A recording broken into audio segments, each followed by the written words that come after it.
Oui, bonjour. Donc, je vais vous parler de ce cas d'un effondrement global sur le viaduc de Gennevilliers sur la 15. Donc, pour situer la 15, c'est 200 000 véhicules jour. Donc, il y avait quand même un gros enjeu à rétablir la circulation qui avait été ramenée à deux voies au lieu de quatre. Donc, c'est un ouvrage qui a été construit 2 ans trop tôt, parce qu'en 74, il n'a pas pu bénéficier des nouveaux taux de galva et il y a eu corrosion des armatures hein, avec effondrement du parement.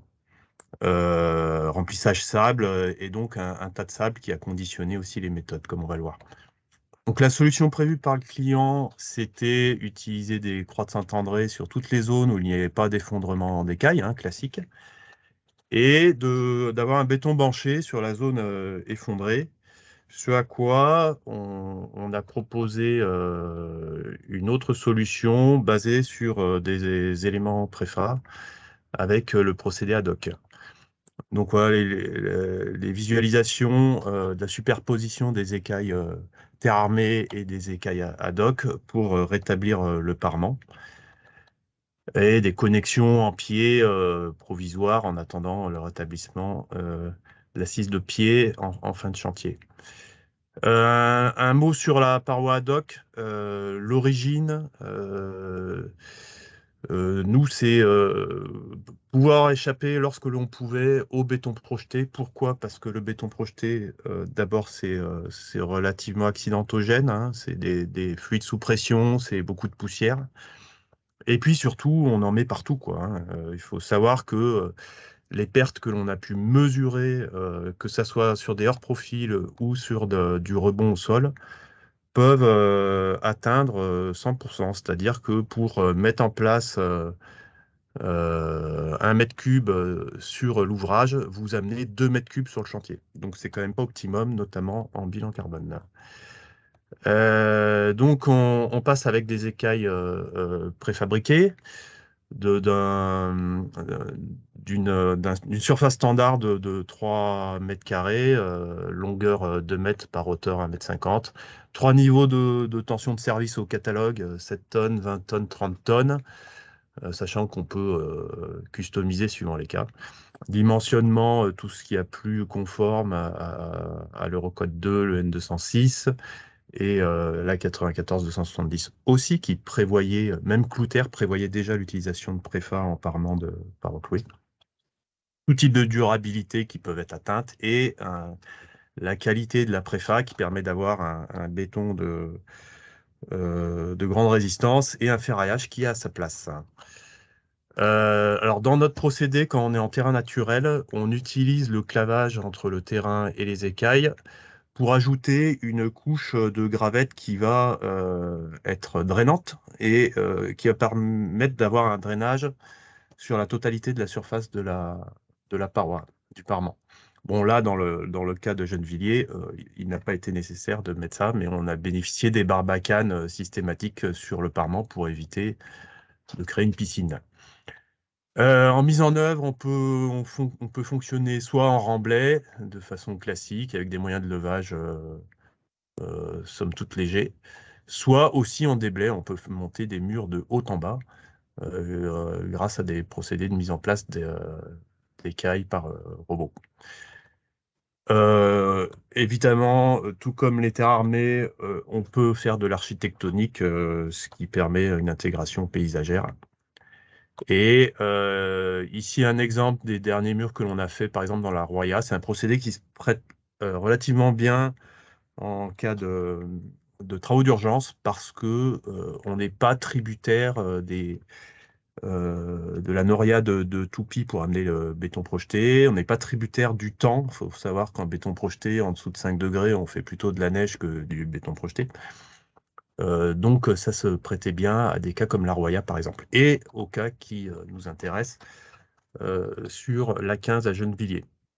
Donc, le phasage des travaux, alors un calendrier évidemment tendu, hein, un événement qui arrive en mai 2018, récupération des emprises en août, démarrage des travaux en octobre, et 2 mois pour rendre une première voie qui était conditionné par la réalisation de 5 rangées d'écailles, puis réouverture totale en mars 2019. Donc c'était très tendu en planning, bien évidemment. Je vous parle pas de dimensionnement, hein, mais sachez que vu les enjeux, ça a été ceinture et bretelles. On a atteint des tensions de service en tête d'ancrage à 30 tonnes, donc on devrait être tranquille un moment. Alors, à savoir qu'il fallait aussi renforcer le parlementaire armé côté de la pile du pont avec la pile qui gêne pour la réalisation. Dans ce cas-là, la méthode, c'est carottage, forage à travers la pile et mise en place. Alors là, on était en autoforant, diamètre 51 pour les détails, et mise en place des plaques de répartition entre la pile et les écailles armées. Ensuite, quand on a pu conforter la face côté pile du massif, on s'est attaqué à la zone effondrée qui avait été gunitée par sécurité. Donc là, on a réalisé la totalité des ancrages avant mise en place des écailles. Donc ça nécessite une implantation au géomètre, hein, ce qui a été vu comme une difficulté par le chantier qui avait, en gros, on n'a pas l'habitude d'atteindre cette précision, puis quand on s'y met, on s'aperçoit que c'est pas si difficile que ça. Donc forage à la glissière sur pelle pour la totalité, en autoforant sur les 4 premières rangées. Alors, à noter qu'on a commencé par la rangée numéro 2, en partant du bas, parce que tout bêtement, on avait le tas de sable qui ne nous permettait pas de réaliser la première rangée. Donc, réalisation des clous sur les rangées 2, 3, 4, 5, comme on le voit à l'écran. Puis, mise en place des écailles. Alors, 2 jours, 2 nuits, hein, c'était pas important vu les enjeux. Positionnement de la première rangée qui est cruciale parce qu'elle conditionne la mise en place de toutes les rangées suivantes chacune des écailles se pose sur ses voisines inférieures à chaque fois. Donc un calage précis pour bien démarrer et poursuivre rapidement. Donc des moyens de levage relativement légers comme vous pouvez le voir à gauche, hein. Donc réalisation des rangs 2, 3, 4, 5 comme on le voit ici. Voilà la fin du montage des 4 premières rangées. Une fois qu'on a réalisé ça, on peut... Alors, le remplissage derrière, quand je vous disais que c'était ceinture et bretelles, là, le remplissage, c'était béton maigre, hein. C'était pas des matériaux compactés. Bon, on n'avait pas le temps de toute façon, donc on lésinait pas sur ce que l'on mettait derrière notre parement, ce qui était bien sûr dans une config standard, ce qui aurait été une surconsommation de béton. Une fois qu'on avait réalisé ces rangées, on pouvait décaisser en dessous pour réaliser la rangée 1 en déblai, comme on le voit à l'écran. Alors après, on s'attaquait aux dernières rangées qui avaient la particularité d'être devant le chevêtre. Donc on ne pouvait pas réaliser les ancrages côté les piles du pont à travers le chevêtre, évidemment. D'où l'idée de décaisser devant le chevêtre pour amener une petite foreuse qui va réaliser les clous longitudinaux et transversaux. Et on voit là sur cette cinématique le phasage pour réaliser ces 2 dernières rangées avec un espèce de hérisson d'ancrage. Il faut quand même bien viser au forage si on veut pas taper dans les clous qu'on vient de réaliser, quoi, hein. Donc en phase chantier, les rangs 6 et 7 en remblai. Donc rapidement, on voit cette petite foreuse dans ce décaissement qui avait été réalisé pour, pour l'occasion.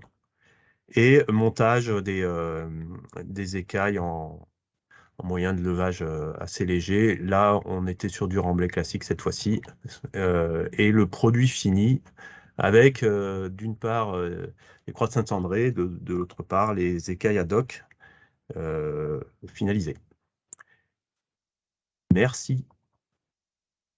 Alors, si une petite conclusion, les avantages à l'exécution, hein, c'est quand même la rapidité qui est liée à l'indépendance par rapport au toupie de béton. un montage qui est quand même très rapide. Alors, on souligne fortement le gain de CO2 hein, par rapport aux consommations de béton. C'est l'avantage global de la préfa par rapport à tout ce qui est mis en place sur chantier et notamment par rapport au béton projeté. Les difficultés rencontrées, la mise en station de la foreuse précise auquel il faut s'acclimater.